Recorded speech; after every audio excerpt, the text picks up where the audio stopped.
কিছু কিছু সময় আসে অটোমেটিকলি কিন্তু কিছু কিছু খাবারের কথা মনে করিয়ে দেয়, যেমন ঠান্ডা কিংবা বৃষ্টি কিংবা কোনো আনন্দের মুহূর্তে এই খাবারগুলো কিন্তু খুব বেশি মনে করিয়ে দিয়ে যায়।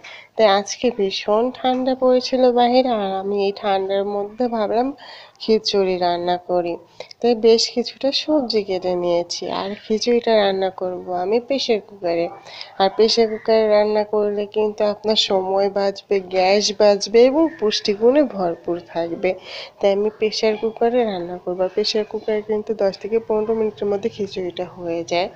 তাই তো আমি খিচুড়িটা রান্না করার জন্য চাল আর ডালও খুব ভালো করে ধুয়ে নিব। খুব ভালো করে বেশ কয়েকবার ধোয়ার পরে কিন্তু আমি প্রেশার কুকারে দিয়ে দিব। আর প্রেশার কুকারে দিয়ে আমি আদা রসুন বাটা, জিরা বাটা, দারচিনি, এলাচ এবং হলুদ গুঁড়ো, মরিচ গুঁড়ো, লবণ, তেল সব কিছুই মোটামুটি খিচুড়ি রান্না করতে যা লাগে আমি সব কিছুই দিয়ে দিব। আর 4-5টা কাঁচামরিচ দিব। আমি ঝালের পরিমাণটা একটু কম রেখেছি, কারণ আমার ঘরে ছোট ছোট বাচ্চা আছে, ওরাও খাবে। মূলত ওদের জন্যই আমি খিচুড়িটা রান্না করি, এই সবজি খিচুড়ি, আর হচ্ছে আপনাদের ভাইয়ার জন্য।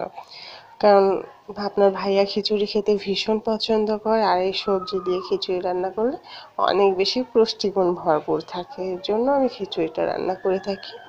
তো এই তো সব কিছু দিয়ে খুব ভালো করে মাখিয়ে আমি পরিমাণ মতো পানি দিয়ে প্রেশার কুকারে ঢাকনা লাগিয়ে ওইদিকে আমি একটা বেগুনকে কেটে নিব, কারণ আমি আজকে বেগুনের ভাজা করবো। আমরা ভাজাই বলে থাকি, কেউ চপ বলে থাকে, কেউ যাই হোক, আমি আজকে বেগুন ভাজি করবো। তাই বেগুনগুলোকে একটু হলুদ, মরিচ আর লবণ সব কিছু দিয়ে ভালো করে মেখে নিব। খুব এই পাশ ওপাশ একটু ভালো করে মেখে আমি উল্টে পাল্টে ভেজে নিব। আর এদিকে 4-5টা আমি টমেটো নিয়েছি, কারণ আমি টমেটো সালাদটাও বানাবো।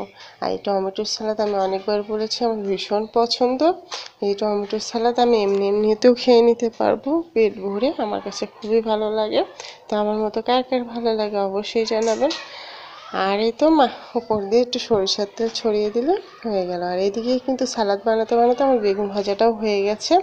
তো মোটামুটি আমার রান্না কিন্তু কমপ্লিট। তা আমার রান্নাটা কার কার ভালো লেগেছে অবশ্যই কমেন্টে জানাবেন। আর কে কে খিচুড়ি খেতে ভীষণ ভালোবাসেন সেটাও কিন্তু জানাবেন। আর ভিডিওটা কেমন হয়েছে সেটাও জানাবেন। যাই হোক, মানে একটা কমেন্ট করে জানাবেন। আর আপনাদের একটা কমেন্ট কিন্তু আমাদের অনেক বেশি উৎসাহ দেয় এবং অনেক বেশি খুশি করে দেয়। তো শুধু একটি কমেন্ট দিয়ে বা একটা লাইক দিয়ে যদি কাউকে খুশি করা যায়, আমি মনে করি সেটা ক্ষতির কিছু নেই, বরঞ্চ অনেকটা লাভ। তো আজকের ভিডিওটা কেমন লেগেছে অবশ্যই জানাবেন।